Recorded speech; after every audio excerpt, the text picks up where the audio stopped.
4 से 5 लेक्चर, एक बार रिकैप करते हैं 5-7 मिनट, ठीक है। और छोटी छोटी चीज़ों का जो हमें एम्फेसाइज करना कि अच्छा ये है तो ऐसे होगा, ये है तो ऐसे होगा, दैट्स इट।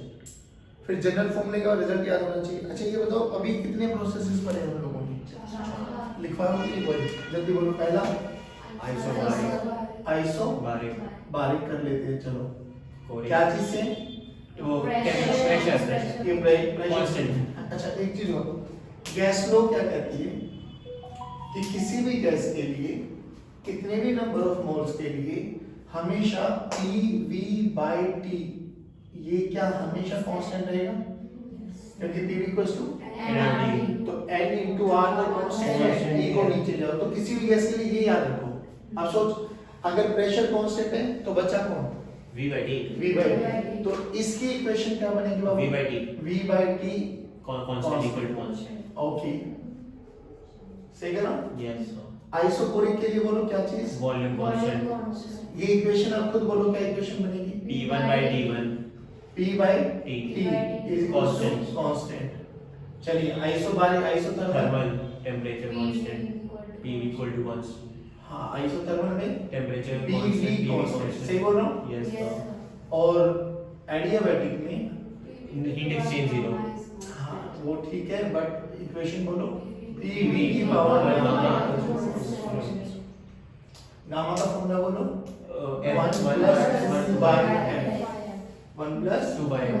अभी सुनना बहुत अच्छे से, हमने फर्स्ट लॉ पढ़ी थी। फर्स्ट लॉ भी हमने तीन ही चीजें पढ़नी होती थी, heat, work done and internal energy. तो बाबू इधर देखो ध्यान से, क्या इंटरनल एनर्जी का तो यही फॉर्मूला है F/2 nR∆T। इस केस में आइसोथर्मल में 0 हो जाएगा, क्या बाकी सब में यही फॉर्मूला चलेगा? क्या ये एक स्टेट फंक्शन था? हाँ, बस ये प्रोसेस पे डिपेंडेंट नहीं था, कैसे भी आए टेम्परेचर कितना भी लेके आओ चेंज करो you will get this answer. Work done का फॉर्मूला बोलो DU work done isobaric P constant है, P dV तो P डेल्टा V, तो वर्क डन का formula PV final minus V initial. क्या बच्चों यहीं पे आप लोगों ने लिखा था nRT final minus T initial, जल्दी बोलो, क्योंकि अगर PV अरे बोलो भाई कांस्टेंट लिख सकता हूँ ना, PV को nRT लिख सकते हैं, बस वहां पे लिख दिया। आइसोकोरिक के लिए वर्क डन 0, आइसोथर्मल के लिए nRT ln V final minus V initial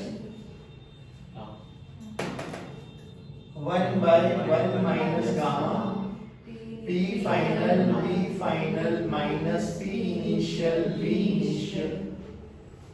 done. फिर हमने बोला था F/2 की टर्म्स में अगर आप लिखना चाहे तो F/2 P initial V initial minus P final V final. nRT की टर्म्स में लिखना चाहे F/2 nRT final minus T initial. क्या यहाँ तक हम लोग पता है? इन सबको ऐड कर देंगे तो क्या हीट आ जाएगा? दोनों को ऐड कर दोगे हीट, दोनों को ऐड कर दोगे हीट और इन दोनों को ऐड करो। देखो इधर देखो, एडियाबैटिक के लिए भी क्या काइनेटिक ये इंटरनल एनर्जी तो ये रहेगी ना बच्चों, F/2 nRT फाइनल माइनस है ना। इधर देखो इस वाले फॉर्म देखो, अच्छा एक गलती लिख दिया हम लोगों ने, T initial minus T final. अब देखो इन दोनों को ऐड करो, एडियाबैटिक में हीट क्या होनी चाहिए? 0, तो ऐड करके देखिए T final minus T initial F/2 है ना T इनिशियल माइनस, तो यू विल गेट 0। तो फर्स्ट लॉ भी हो गया यहाँ से। अब हमें क्या याद रखना है, क्या जो इस क्वेश्चन में हमें गिवन है ये वाला प्रोसेस, बाबू ध्यान से देखो। फर्स्टली अगर तो ये चेक कर लेना ये प्रोसेस ये तो नहीं है, अगर ये है तो ये तो हमें पता ही क्या होगा, नहीं है, और नहीं है अगर इनके अलावा है तो जनरल फॉर्मूला। तो देख ये क्या है, P directly proportional to V, check कर क्या उसमें है P directly proportional to V? कहीं पे भी नहीं। देखो ना VT constant PT constant PV तो यहाँ पे भी इनवर्सली प्रोपोर्शन टू यार डायरेक्टली नहीं आ रहा और पी वी की पावर, तो ये तो प्रोसेस नहीं है, ये प्रोसेस नहीं है, तो फिर याद करो पी वी की power x this is equal to constant, लेकिन point to be remember sir, यहाँ पे जो x होगा वो ना तो 1 होने वाला है ना x गामा होने वाला है। सोच के देख, अगर x की वैल्यू 1 हो गई तो ये तो आइसोथर्मल बन गया, और x की वैल्यू गामा हो गई तो एडियाबैटिक बन गया, तो फिर ये अलग क्या हुआ? तो इसमें 1 और गामा को छोड़ के कोई भी वैल्यू हो सकता है, समझ में आ गया? फिर लेकिन pv की पावर x और pv की पावर गामा जब वर्क डन करेंगे तो you will get same result, बस क्या चेंज आएगा, जल्दी बोलो। 1 by 1 minus x p final b final minus p initial b initial, चलिए और इसी टर्म्स में लिख दो 1 by 1 minus x n r t initial minus t final, सही कर रहा हूं मैं? यस पक्का ना? हाँ ठीक तो है, नहीं t final minus t initial आ जाएगा ना इस टर्म में, तो this is t final minus initial. हाँ तो हम पहले से ही कर रहे थे ना, ठीक है ना, इस टर्म में तो ये आएगा ना 1 by 1 minus x, अब यहाँ पे p v फाइनल है ना, तो n r t फाइनल हो जाएगा, n r t इनिशियल हो जाएगा, इस केस में आ जाएगा n r t initial minus n r t final, ये बिल्कुल परफेक्ट है। अब सुनो मेरी बात, ये दो चीज समझ में आई, लेकिन मेजर टास्क क्या था? मेजर टास्क यहाँ से था कि x की वैल्यू को कैलकुलेट करना। अगर pv की टर्म्स में गिवन है तो ये लिखेंगे, अगर टेम्परेचर की टर्म्स में गिवन तो ये पे आ जाएंगे। अब x क्या था? x ये था सर इस इक्वेशन में जो v का फंक्शन होता है। अब देखो ये क्वेश्चन में करके दिखा देता हूं। हाँ देखो क्या बना मेरे पास, p is equal to a constant into v, ऐसे तो बना, तो ये p बाय v लिया है इक्वल टू कांस्टेंट, तो p इनटू v की power minus equal to constant. अब कंपेयर कर, कंपेयर कर x की वैल्यू a तो समझ में आ गया, अगर x की वैल्यू -1 आ गई तो क्या मुझे वक्रम निकालना आ गया? क्यों? क्योंकि हमसे पूछा क्या गया बेटा, मोलर हीट कैपेसिटी, और मोलर हीट कैपेसिटी के लिए हमें फर्स्ट लॉ थर्मोडायनामिक्स पता होनी चाहिए। बोलो q this is first u plus w, q को क्या लिखते हैं molar heat, nc delta t is equals to f by 2 nr delta t plus work done, और वर्क डन जनरल कुछ भी लिख दो, मतलब p डॉट dv, और कुछ भी इक्वेशन नहीं है तो जनरल वर्क डन, वो जनरल वर्क डन क्या आ गया 1 by 1 minus x। अच्छा अब हमें क्या गिवन है बच्चों, चेंज इन टेंपरेचर है, तो ये वाला फॉर्मूला यूज करूंगा, ये वाला फॉर्मूला नीचे रखो, तो जल्दी बोलो n into r into delta t, done. देखो n delta t n delta t n delta t cancel out, कौन सी गैस है, डिग्री ऑफ फ्रीडम बोलो, जल्दी बोलो। c हमें कैलकुलेट करना है 3 by 2 into r plus r by 1 minus x 2 4r by 2r, तो 2r, तो ये आ गया c। यहाँ तक बताओ कोई दिक्कत? अब अगला क्या पूछा है, heat given to the gas. अरे एक बात बताओ, C पता लग गया तो हीट का फॉर्मूला बोलो nc डेल्टा t, कितने नंबर ऑफ मोल्स है, 2, क्या C की वैल्यू है, 2, और डेल्टा t बोलो, 300, ये डेल्टा t गिवन है 300 केल्विन, तो 300 दूनी 600 दूनी 1200 r, सही तो है, आ गया आंसर। फिर दोबारा सुनो, हमें क्या करना है, कि अब ये सब चीजें हमारे दिमाग में चलना चाहिए, ये है तो हमें आता है, नहीं है तो जनरल के साथ जाएंगे। जनरल में हमारा मेन टारगेट क्या है, x कैलकुलेट करना, x पता लगती फिर तो काम खत्म। वर्क डन भी हमें आता है, c भी हमें निकालना आता है, फॉर्मूला ना भी याद रहेगा तो ये तो पता ही है, निकालो रखो, c पता लग जाए, हीट निकालो, वर्क डन पूछिए और क्या पूछ सकते हैं, बोलो ये टाइप हो गया क्लियर, पक्की बात। इसमें work done on the gas हो रहा है, पहली बात bye the system on the system, bye the system positive हमारे लिए, तो ये कैसा हो गया, तो वर्क डन आ गया -40 जूल। इंटरनल एनर्जी बढ़ी है तो +10 जूल, घटी होगी तो माइनस, भाई बढ़ने का मतलब कि इंटरनल एनर्जी टेंपरेचर बढ़ रहा है, final temperature minus initial temperature तो पॉजिटिव, इंटरनल एनर्जी घट रही है तो T फाइनल घट रहा है, तो T final minus T initial negative. चलो तो Q this is equals to W plus U। W बोलो -40 प्लस 10 -30, तो हीट गिवन और टेकन, टेकन, तो heat taken from the system. एक तो मोनोटोमिक गैस है, जरूरत पड़ी तो degree of freedom 3 increased by 600 kelvin delta T is given in a process change in internal energy। तो इंटरनल एनर्जी का फॉर्मूला एक ही है, F/2 nR delta T। F की वैल्यू बोलो 3/2, N की वैल्यू 2, R की वैल्यू R डेल्टा T की value 600, तो 1800 दोनों चीज समझ में आ गई? पक्का? चलो साइक्लिक है, ये कंफर्म है, ये भी कंफर्म है, ए से बी आइसोकोरिक है, ये भी आइसोकोरिक है, तो ए से बी वर्क डन 0, वो भी वर्क डन 0, कंफर्म है। बट अब मुझे एक बात बताओ, अच्छा मुझे इतना बताओ बस सिंपल, अगर मैं तुम्हें एक ग्राफ प्लॉट करूं y वर्सेस x का और ग्राफ ऐसा चला जाए, इक्वेशन ऑफ दिस ग्राफ क्या होगी? y equals to mx plus c, c जो कि इंटरसेप्ट है तो 0, यानी मैं कह सकता हूं y इक्वल्स टू c।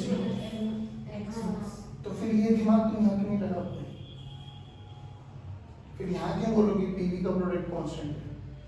अरे स्ट्रेट लाइन है तो P और V एक दूसरे के डायरेक्टली प्रोपोर्शनल हो सकते हैं, यानी प्रोसेस का नाम तो समझ में आ गया, क्या P is directly proportional to V। ध्यान से देखिए, में से कोई भी प्रोसेस नहीं है, ये वही प्रोसेस है जिसका पहला क्वेश्चन किया था। चलो इतना तो समझ में आया नहीं है? अब अगर P is directly proportional to V है तो जैसे जैसे P बढ़ता चला जाएगा वैसे वैसे V बढ़ेगा और वैसे वर्सा भी ठीक है। खुद सोच के देख, यहाँ पर P नोट, अगर इसके कोऑर्डिनेट्स लिखना चाहूं मैं a के लिख सकते हो, बोलो V note comma P note, पहले x देन y, इसके बोलो V note 2P note, V note comma 2P note. ध्यान से देखो C और D सेम वॉल्यूम पर है 2V नोट, यानी जैसे जैसे मैं आगे की तरफ जा रहा हूँ प्रेशर भी बढ़ रहा हो, वॉल्यूम भी, pressure is directly proportional to V है ना। तो सोच अगर V नोट से 2V नोट हो गया है, V नोट से 2V नोट, तो 2P नोट से कितना हो गया? Double 4P note. सुनो तो सही मेरी बात, अगर यहाँ पे V नोट से 2P note, 2V note, 2V note हो गया है तो यहाँ पे P नोट 2P नोट से कितना प्रेशर हो जाएगा? 4P note. 4, तो पहली बात है इसका प्रेशर तो आ गया 4P नोट। यहाँ तक बताओ किस किस को समझ में आ गया? सोच इस पॉइंट P नोट प्रेशर है और ये भी डायरेक्टली प्रोपोर्शनल है, तो P नोट V नोट है, तो V नोट पे P नोट है तो 2V नोट पे कितना हो जाएगा? 2P नोट डायरेक्टली प्रोपोर्शनल है भाई। तो इसके कोऑर्डिनेट्स क्या बनते हैं? 2V note comma 2P note. एक मिनट इसमें 2P नोट कैसे आया भाई देखना, इस पॉइंट पर V नोट है, प्रेशर P नोट है, नीचे वाली लाइन देखिए भी डायरेक्टली प्रोपोर्शनल है क्योंकि पासिंग थ्रू ओरिजिन है, अच्छा ठीक है फिर वो भी डायरेक्टली प्रोपोर्शनल होगा। तो कोऑर्डिनेट्स तो आ गए, तो पहला पार्ट तो खत्म नहीं है। अब वो कह रहा है कि सेपरेटली वर्क डन बताओ, तो अपन को एक समझ में आ गया, A से B 0 है, C से D 0 है, तो ये आइसोकोरिक है। अब बात करें B से C और D से D से आप सुनना एक बार, जब B से C करोगे, B से C करोगे, B से C कर रहे हो तो वॉल्यूम बढ़ रही है, वॉल्यूम बढ़ रही है तो work done by the system, work done by the system. तो ये यहाँ से पूरा का पूरा graph area under the graph आएगा। अभी we are not dealing with cyclic, तो मैं ये कह रहा हूँ कि खाली मेरे लिए क्या इक्वेशन बनी है, मेरे लिए प्रोसीजर बना है ये वाला, तो मेरे लिए ये पूरा का पूरा वर्क डन नहीं आया बाबा। ओके, वर्क डन निकालना आता है? हाँ, तो देखो मैं लिख देता हूँ पहले, work done from A to B is equals to work done from C to D equals to 0।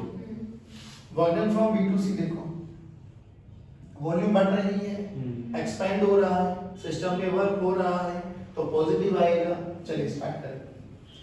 1/1 minus x जो कि जनरल फॉर्मूला है। अब यहाँ पे कौन सा फॉर्मूला लगा है? P वाला या T वाला? P वाला, क्योंकि अब हमें कोऑर्डिनेट्स गिवन है ना, इसके भी लिख दो। क्या है 2v0 4p0। चलिए तो क्या था formula p final v final minus तो p फाइनल v फाइनल कितना बना ये 8v0 p0 minus 2v0 p0 और x की वैल्यू कितनी है -1 x की वैल्यू बोलो नहीं आया चलो तो ये कितना आ गया 6/2 तो 3v0 p0 अरे यार बोल लो बेटा। अच्छा अब ये वाला देखो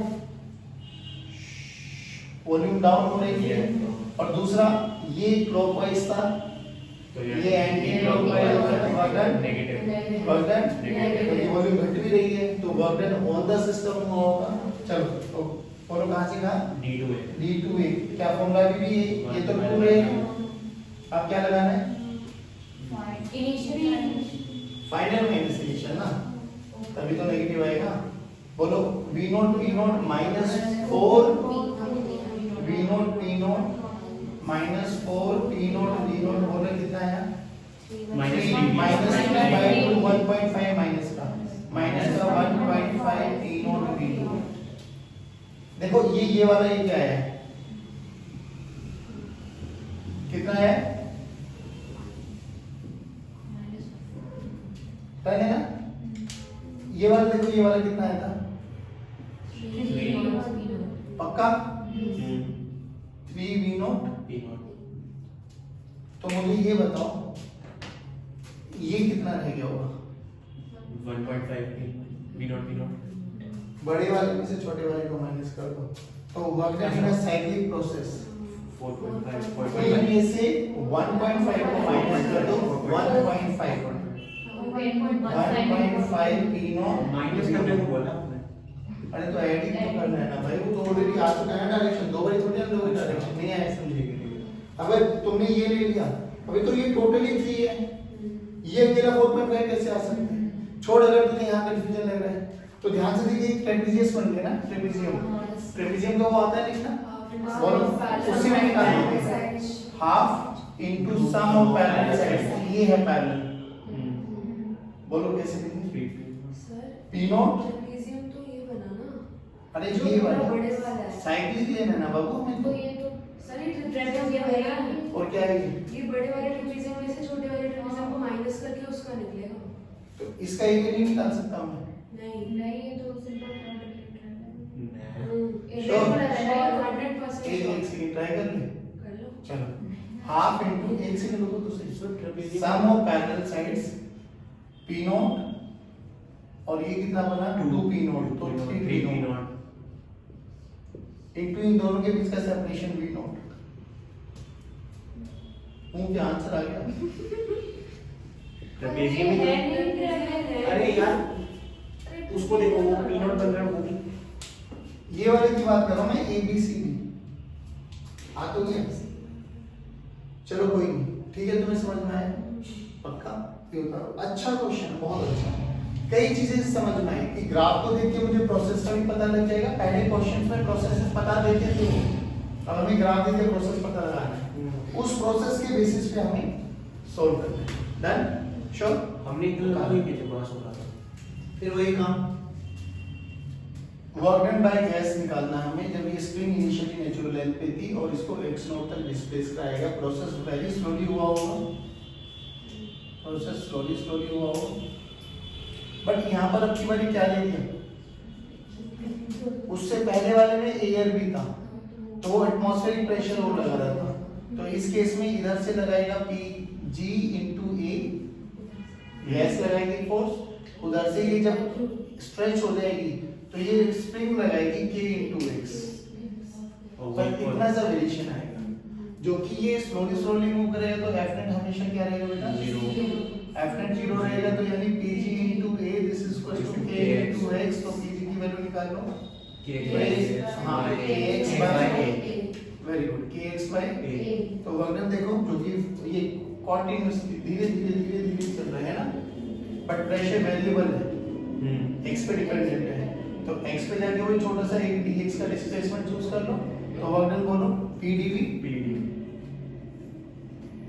अब dv को क्या लिख सकते हैं जब x पे जाके एक छोटा सा डिस्प्लेसमेंट किया हम लोगों ने तो dx into a है ना, dx into a, तो dv को अपन लोगों ने लिखा a into dx और p को क्या लिखा kx by a into dx 0 से x नॉट नेचुरल पे था 0, तब x नॉट पे आ गई तो x नॉट बोलो हाफ k x नॉट का स्क्वायर। वहां पर क्या हो रहा है, ऐड हो गया था एटमॉस्फेरिक प्रेशर का भी वर्क डन ऐड हो गया था, है ना।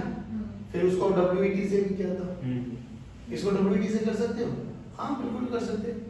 Work done by all the forces is equal to change in kinetic energy. अब यहाँ पे क्या हो गया, बस देखो WET लगाना चाहिए तो यहाँ पे तो दो ही है, work done by gas plus work done by spring is equal to k final minus k initial. Slowly move कर रहा तो ये 0, तो work done by gas plus work done by spring, तो यहाँ पे क्या लिख सकते हो बेटा, work done by gas this is equal to minus work done by spring. अब स्प्रिंग कंजर्वेटिव फोर्स है तो minus work done by conservative हो जाएगा, और कंजर्वेटिव फोर्स कितना हो जाएगा 1 बटा 2 kx² डायरेक्ट आंसर। ठीक है, चलिए आज की क्वेश्चन को यहीं समाप्त करते हैं। जय हिंद, जय भारत।